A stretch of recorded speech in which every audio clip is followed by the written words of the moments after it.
Government is calling for sweeping changes to the NDIS following the release of a scathing report that details rampant abuse inside group homes.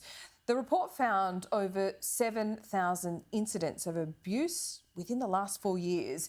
It's a staggering number given these group homes accommodate less than 20,000 people, many with intellectual and physical disabilities. Join me live now is the Shadow NDIS Minister, Michael Sukkar. Michael, thanks so much for your time.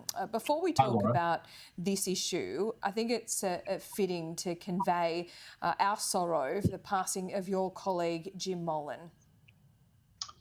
Yeah, thank you, Laura. And I mean, it is real sorrow.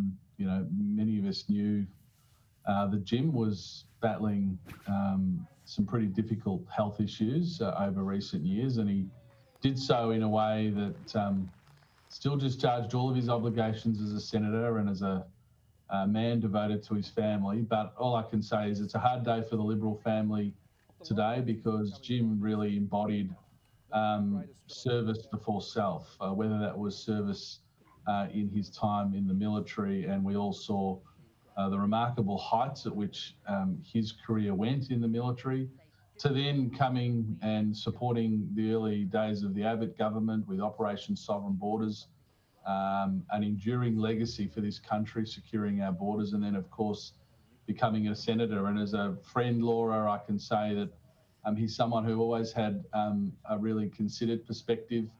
He saw the best in people, and even where he disagreed with people, he could do so in a way that maintained a friendship or a level of courteousness, and in that sense was a great example to all elected representatives. Yeah, really well said, Michael. He loomed large in everything he did.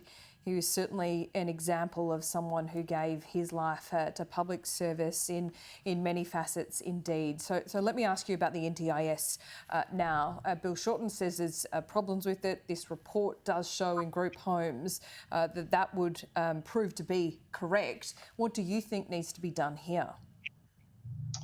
Well, look, there's no doubt that there are significant issues, and credit to the agency for undertaking this review.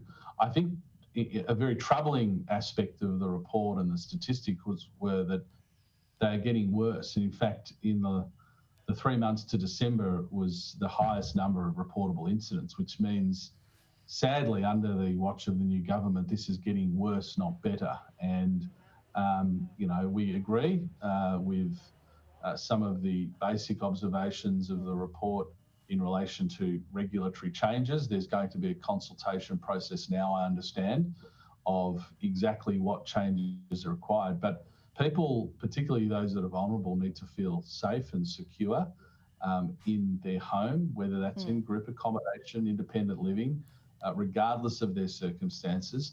I think troublingly, the report pointed to a number of deficiencies with workforce, and that exacerbating some of the problems with these reportable incidents. But I would just say to the government, time is of the essence. They can't be asleep at the wheel. These incidents are getting worse, and in fact have got worse at an alarming rate since their election. So I would just call on them with goodwill to get moving.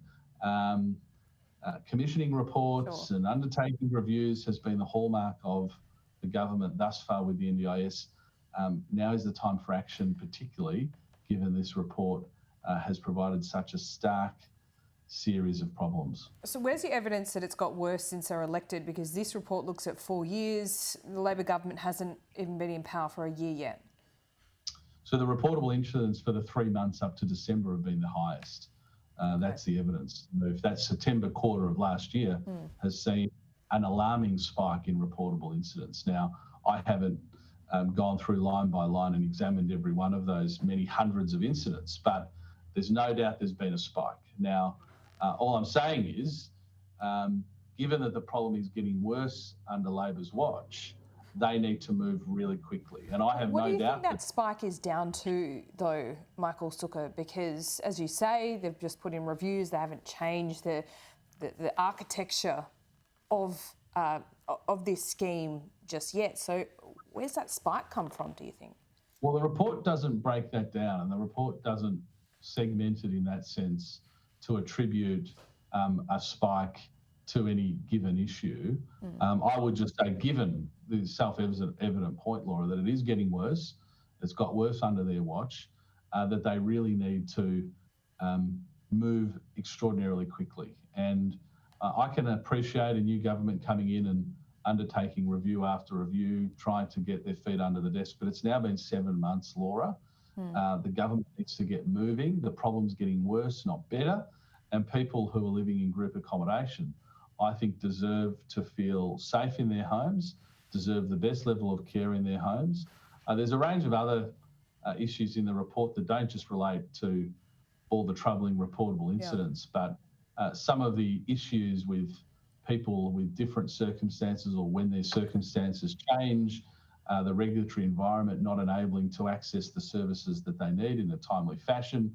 When they have those changes, again, as I said, the workforce issues. So I don't profess that any of these issues are simple, but given that the problems are getting worse, I really do expect and hope that the government will move very quickly, rather than what I think has been their instinct to date, which has been to just commission report after report without necessarily acting and making changes.